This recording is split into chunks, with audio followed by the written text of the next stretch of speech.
ہر قسم کے شرعی، روحانی اور جسمانی مسائل اور وظائف کے لیے دارالعمل یوٹیوب چینل سبسکرائب کیجیے اور بیل آئیکن بھی پریس کریں تاکہ ہر ویڈیو آپ تک بآسانی پہنچ سکے۔ بسم اللہ الرحمن الرحیم۔ الحیاء شعبۃ من الایمان او کما قال علیہ الصلاۃ والسلام۔ محترم خواتین و حضرات، مختصر درس حدیث میں آج زاد الطالبین کی 5ویں نمبر حدیث بیان کی جا رہی ہے۔ آپ صلی اللہ علیہ وسلم فرماتے ہیں الحیاء شعبۃ من الایمان، حیا ایمان کا ایک حصہ ہے۔ شعبہ حصے کو بھی کہتے ہیں، جز کو بھی کہتے ہیں، ٹکڑے کو بھی کہتے ہیں۔ یہ مکمل حدیث کچھ اس طرح ہے، آپ صلی اللہ علیہ وسلم فرماتے ہیں الایمان بضع و سبعون شعبہ، ایمان کچھ اوپر 70 حصوں کا نام ہے۔ بضع کہتے ہیں 3 سے لے کر 10 تک کے عدد کو بضع کہتے ہیں۔ اب اس کا مطلب ہوا کہ 73 سے لے کر 80 کے درمیان حصے ہیں اسلام کے، ایمان کے۔ فَأَفْضَلُهَا قَوْلُ لَا إِلَهَ إِلَّا اللَّهُ، ان میں بہترین جو ہے، افضل جو ہے وہ لا الہ الا اللہ کہنا ہے۔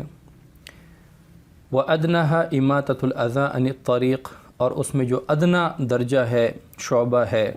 وہ راستے سے تکلیف دہ چیز ہٹانا ہے۔ والحیاء شعبۃ من الایمان، اور حیا ایمان کا ایک حصہ ہے۔ اب اس میں آپ صلی اللہ علیہ وسلم نے حیا کو بطور خاص ذکر فرما دیا، حالانکہ یہ بھی ایمان کے ان 70 سے اوپر شعبوں میں شامل ہے، داخل ہے، لیکن اس لیے کہ ایک تو حیا ایک ایسی چیز ہے، ایک ایسی صفت ہے جس کی وجہ سے ایمان کے باقی تمام شعبوں میں خوبصورتی اور نکھار پیدا ہوتا ہے، اور اسلام نے حیا کو بڑی اہمیت دی ہے۔ آپ صلی اللہ علیہ وسلم نے حیا کو بطور خاص ذکر فرما کر اس کو ایک بہت بنیادی حیثیت دے دی ایمان میں، اسلام میں، کہ حیا ایک مسلمان کا ایک خاصہ ہونا چاہیے، ایک لازمہ ہونا چاہیے ایک مسلمان کے ساتھ، کہ حیا دار مسلمان یہ اللہ تعالیٰ کو بھی پسند ہے، اور آپ صلی اللہ علیہ وسلم کو بھی حیا بہت پسند تھی۔ اب حیا کہتے کسے ہیں؟ حیا کہتے ہیں متانت کو، وقار کو، سنجیدگی کو، یعنی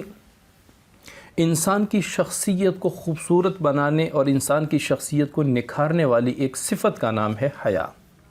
آپ صلی اللہ علیہ وسلم ایک مرتبہ ایک انصاری صحابی کے پاس سے گزر رہے تھے جو اپنے بھائی کو حیا کے بارے میں نصیحت کر رہے تھے، اور نصیحت اس طرح کر رہے تھے کہ اس بھائی میں بہت زیادہ حیا ہوتی تھی۔ تو یہ انصاری شخص اس کو یہ نصیحت کر رہے تھے کہ آپ اس کثرت حیا کو چھوڑ دیں، اتنی حیا کی وجہ سے آپ رزق سے بھی محروم رہتے ہیں، آپ علم سے بھی محروم رہتے ہیں، یعنی آپ کچھ کر نہیں پاتے۔ گویا کہ وہ نصیحت کر رہے تھے، یہاں نصیحت سے عتاب مراد ہے، وہ اس کو عتاب کر رہے تھے، اس کو اس بات پہ تاکید کر رہے تھے کہ آپ اتنی حیا نہ کیا کریں، اتنی حیا کی ضرورت نہیں ہے، اتنے حیا کی وجہ سے آپ رزق اور علم سے محروم رہتے ہیں۔ تو آپ صلی اللہ علیہ وسلم وہاں سے گزر رہے تھے، آپ صلی اللہ علیہ وسلم نے فرمایا دعہ فإن الحیاء من الایمان، اس کو اپنے حال پہ چھوڑ دو، اس بھائی کو اسی حال پہ چھوڑ دو جس حال میں یہ ہے، یعنی اس میں جو کثرت حیا ہے، حیا کی بہت زیادتی ہے، اس کو اس حال پہ چھوڑ دو۔ کیوں؟ فإن الحیاء من الایمان، حیا جو ہے یہ ایمان کا ایک حصہ ہے، بلکہ فإن الحیاء من الایمان، ایمان ہی میں سے ہے حیا۔ اور ایک اور حدیث میں آپ صلی اللہ علیہ وسلم فرماتے ہیں کہ سابقہ انبیاء کی تعلیمات سے یہ پتہ چلتا ہے، اور سابقہ انبیاء کا اس پہ اتفاق چلا آ رہا ہے، اذا لم تستحی فاصنع ما شئت،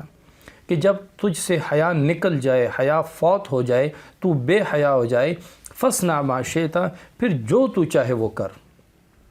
پھر تجھے کوئی روک ٹوک نہیں ہے، پھر تجھے تیرے لیے کوئی قیود و حدود نہیں ہے، پھر تیرے لیے کوئی باؤنڈری لائن نہیں ہے، پھر تو جو چاہے کر۔ اچھا، بے حیا انسان کو یہ اجازت کیوں مل رہی ہے؟ کیوں اسے کہا جا رہا ہے ففعل ما شئت، جو تو کرنا چاہے وہ کر؟ جب تو بے حیا ہو جائے تو پھر تیری مرضی جو چاہے وہ کر۔ کیونکہ حیا ایک ایسی صفت ہے کہ جس کی وجہ سے ایک انسان میں وقار، عزت آتا ہے، اس کی شخصیت نکھرتی ہے، اور جو شخص باحیا ہوتا ہے گویا کہ وہ اخلاقی ضوابط کی پابندی کر رہا ہے، وہ معاشرتی اصولوں کی پاسداری کر رہا ہے، ان معاشرتی اصولوں کی پاسداری، ان اخلاقی ضوابط کی پابندی کی بنا پر معاشرہ اس کو عزت کی نگاہ سے دیکھ رہا ہے، معاشرے میں اس کو ایک وقار ہے، ایک عزت ہے، لوگ اس کو اچھی نگاہ سے دیکھتے ہیں، شخصیت اس کی نکھری ہوئی ہوتی ہے اس اخلاق حمیدہ کی وجہ سے جس کو حیا کہتے ہیں۔ اس وقار کی بنا پر اور معاشرے کی وجہ سے وہ پھر ان حدود میں رہتا ہے، پھر وہ کام نہیں کرتا جس سے اس کی شخصیت پر منفی اثر پڑتا ہے، پھر یہ اس باؤنڈری لائن کو کراس نہیں کرتا جس باؤنڈری لائن کو کراس کرنے کی وجہ سے معاشرے میں اس کی شخصیت پر برا اثر پڑتا ہے۔ اور جب ایک شخص بے حیا ہوتا ہے، اس میں شرم و حیا نہیں ہوتی، گویا کہ وہ اخلاقی اصولوں کی پاسداری نہیں کر رہا، وہ جو معاشرتی ضوابط ہیں، معاشرے نے کچھ اصول بنائے ہیں جو آٹومیٹکلی بن جاتے ہیں کہ یہ کام معاشرے میں ہونے والے ہیں، یہ نہیں ہونے والے، یہ کرنے والے ہیں، یہ نہیں کرنے والے، ان کی وہ پاسداری نہیں کر رہا، اس اپنے آپ کو ان حدود میں قید نہیں کرتا جس کی بنا پر لوگ اس کو عزت کی نگاہ سے نہیں دیکھتے، لوگ اس کو وقار کی نگاہ سے نہیں دیکھتے، اس کی کوئی شخصیت نہیں ہوتی، اس کی کوئی اہمیت نہیں ہوتی معاشرے میں۔ جب معاشرے میں اس کی اہمیت نہیں ہوتی، اس کے اپنے اخلاق رذیلہ کی وجہ سے جو بے حیائی ہے، تو اب اس کو اجازت ہے وہ جو چاہے کرے، کیونکہ نہ معاشرے کو اس کی ضرورت ہے، نہ اس کو معاشرے کی عزت اور وقار کی ضرورت ہے، پھر وہ جو چاہے کرے۔ تو یہ حیا ایک مسلمان کے لیے ایک ایسا باطنی زیور ہے کہ جو چہرے پہ تو نظر نہیں آتا، بدن پہ نظر نہیں آتا، لیکن اس صفت اور خوبی کی وجہ سے پورا جسم جو ہے وہ جھجتا ہے، نکھرتا ہے، خوبصورت ہوتا ہے۔ یہ صرف اللہ تعالیٰ نے حیا میں یہ صفت رکھی ہے، اور حیا فرشتوں میں بھی ہے، جیسا کہ بعض روایت میں آتا ہے کہ سب سے زیادہ باحیا فرشتہ حضرت اسرافیل علیہ السلام ہے۔ فرماتے ہیں کہ وہ اللہ تعالیٰ سے اتنی حیا کرتے ہیں کہ اللہ تعالیٰ سے حیا کی وجہ سے وہ اپنے پروں میں چھپ جایا کرتے ہیں، اور انسانوں میں آپ صلی اللہ علیہ وسلم کی زبان اطہر سے انسانوں میں امت محمدیہ میں جو سب سے زیادہ باحیا انسان تھے وہ حضرت عثمان غنی رضی اللہ تعالیٰ عنہ تھے، جس کے بارے میں فرمایا اصدقہم حیاء عثمان۔